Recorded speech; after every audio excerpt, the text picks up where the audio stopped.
Hello everyone, I'm Renown Zero. We are back again talking about Chris Kindred trying to call for SmashJT's job, although he called the wrong employer. He called the employer he was with 3 years ago, not his current employer, according to the video that I watched from SmashJT. By the way, please go subscribe to his YouTube channel and watch the video that he created. I'm going to put links to those in the description below. But if you're unfamiliar with who Chris Kindred is, he is the CEO, I believe, of Sweet Baby Inc. This is the same individual who started a harassment campaign against Cabrutus, the individual who created the Sweet Baby Inc. Detected Curator group, and he even wanted that group taken down for posting available information on their website, as well as trying to get his account from Steam taken down. So now this comes to us, of course, from SmashJT.com. It says, Chris Kindred just called my job. Chris Kindred takes part in yet another attempt to smear a reputation, a blatant lie, and direct attack. The video game industry is smaller than you think, and it is not uncommon to encounter both staunch supporters and vehement detractors while voicing an opinion on YouTube. Recently, I found myself once again at the center of an unwarranted and malicious attack, this time orchestrated by Kiss Kindred, who most of you may know was the same fellow known for kicking off Gamergate 2.0 when he attempted to get Cabrutus canceled for daring to start a Steam curation group called Sweet Baby Inc. Detected, which is what Alyssa Mercante, a terrible journalist, left out of her article when she was talking about Sweet Baby Inc. over on Kotaku.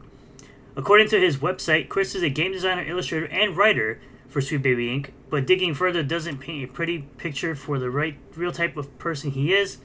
While I could easily show Chris's personal information here that he has listed openly on his public-facing website, I am not like them. I do not encourage nor condone the harassment of anyone, and neither do I. Accountability is what matters. So this is the video that SmashJT put out, I believe, today.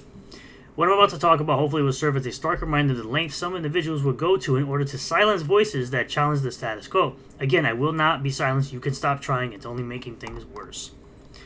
After Alyssa started leaking out my full name on Twitter last week, it was only a matter of time for some of her followers to start doing some more digging on me and try to get me canceled. This came to a peak, or so I thought, when Airbag on Twitter shared an old post from one of my employers from over 3 years ago. Within that, the company began getting harassing replies on the Twitter post.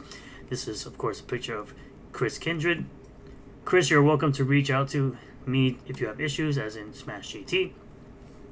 For whatever reason, Kindred thought it would be a great idea to contact one of the places I had worked and elaborated on fabricating outrageous lies about me and my website in an attempt to get me fired. By the way, he left his full, his first name and his phone number that's publicly available on his website in the email address that he sent in the email that he sent to SmashJT's ex-employer. During the message he left, he falsely accused me of harassing individuals and claimed that my website was specifically targeting a non-white audience, which is incorrect. This is easily disprovable from a simple scroll through Kotaku Detected. These baseless accusations are not only completely untrue, but also represent a gross overstep of professional boundaries. The idea that I would engage in such behavior is laughable and insulting, because he hasn't. My mission has always been to shine a light on the issues plaguing the gaming industry, advocating for accountability and integrity. Correct. This is why I say to SmashJT all the time that he's a proper games journalist.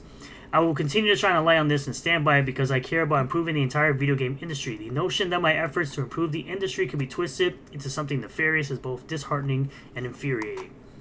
Sweet Baby Inc. and similar companies such as Kotaku are often seen by themselves as bastions of progressive values and inclusivity.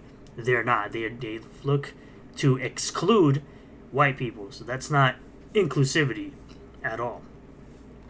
However, incidents like this highlight a troubling double standard. Despite their supposed quote-unquote commitment to ethical conduct, it appears that individuals within these organizations can act with impunity, facing no repercussions for their actions. Seems to be the case when it comes to people like Alyssa Mercante, who's out here trying to fight YouTubers. The lack of accountability also only serves to embolden those who seek to silence dissenting voices through deceitful and underhanded tactics. What makes this situation particularly egregious is the blatant disregard for truth and integrity. Kindred's actions were not only unethical, but also indicative of a deeper problem within the industry. When individuals resort to lies and manipulation to achieve their goals, it undermines the very foundations of trust and professionalism that should be upheld. 100% correct. As someone who is deeply passionate about the gaming industry, I, yet again, refuse to be deterred by such cowardly attacks. My goal has always been to foster a community where transparency, honesty, and accountability are paramount. This also applies to me when it comes to the whole Ripperverse stuff, where these clowns try to have these cowardly attacks and try to dogpile me, and I'm not letting them deter from expressing my opinions. I will continue to call attention to the abhorrent actions of those who seek to exploit their positions of power, regardless of the personal cost. The gaming industry deserves better. I will not be scared away from drawing light to nefarious actions. Same with me in the Ripperverse. It deserves professionals who are willing to stand up for what is right, even in the face of adversity. It is my hope that Sweet Baby Inc. and other companies will eventually recognize the damage caused by individuals like Chris Kindred and take the necessary steps to address these issues. As in, remove all the activists, remove all the terrorists, remove all the fake gamers out of writing games journalism. Until then, I remain committed to my mission, undeterred by the lies and fabrications of those who fear the truth. In the end, the repeated missteps and embarrassing failures of those who engage in such behavior only serve to highlight their own shortcomings. With each passing day, they continue to reveal their true character, adding yet another loss to their ever-growing list of failures. Which one of their failures, of course, was trying to get SmashJT taken down. They managed to succeed for about 36 hours until Wix, the company hosting his website, saw that he was not breaking any terms of service.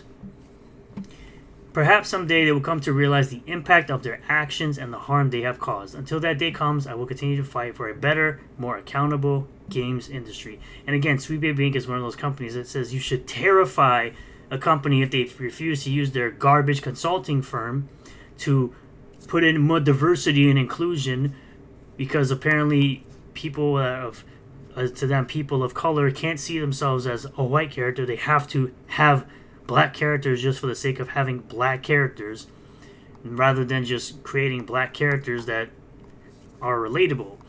Again, it goes back to what I always say. Barrett Wallace was a character that was very relatable, one of the greatest characters ever made, which by the way was made by Japanese people.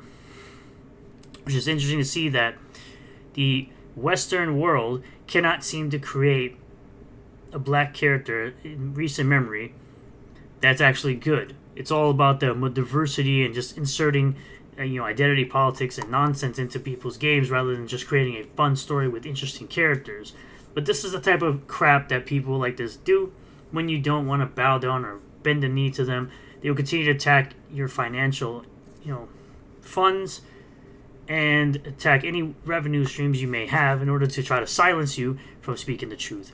So, shout out to SmashJT again for continuing to speak the truth and speaking out against these woke weirdos who are trying to corrupt the gaming industry as a whole.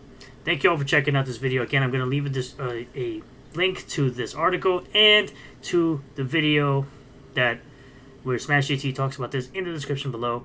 Like the video if you liked it, comment below what you feel about all this, subscribe for more content, and go subscribe to SmashJT.